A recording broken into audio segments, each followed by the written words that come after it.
درانه کتونکو السلام علیکم. زه محمد سلمان همدرد د حق غږ پښتو چینل خبري لنډیز کې ستاسو کوربه اوس تاسو پام را اړوم د مهمو خبرونو لنډیز ته. د امریکا منتخب ولسمشر جو بایدن په یوه خبري غونډه کې ویلي چې ټرمپ د بې کفایتۍ په دوام د دغه هیواد د امنیتي او استخباراتي ادارې سختې زیانمن کړي دي او د یادو ادارو په دریو اونیو کې له دوی سره د خپلو فعالیتونو معلومات نه دي شریک کړي. راتلونکي کال به په افغانستان او عراق کې د امریکا اوږدې جګړې ختمې شي.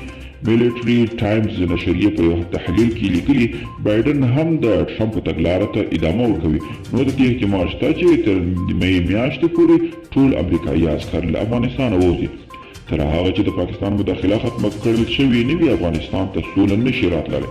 د افغانستان د مسایلو څارونکی اسرائیلي پروفیسر ویلیام میلی وایي پاکستان لا هم په افغان سوله کې مداخله کوي او د وسلوالو طالبانو ملاتړ بلل کیږي.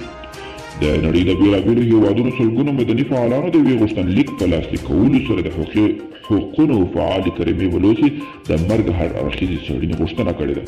د بشري حقوقو فعاله کریمه بلوڅ د کاناډا په ټورنټو کې د ډسمبر په 20 لادرکه او یوه ورځ پس یې جسد په یو سیند کې وموندل شو.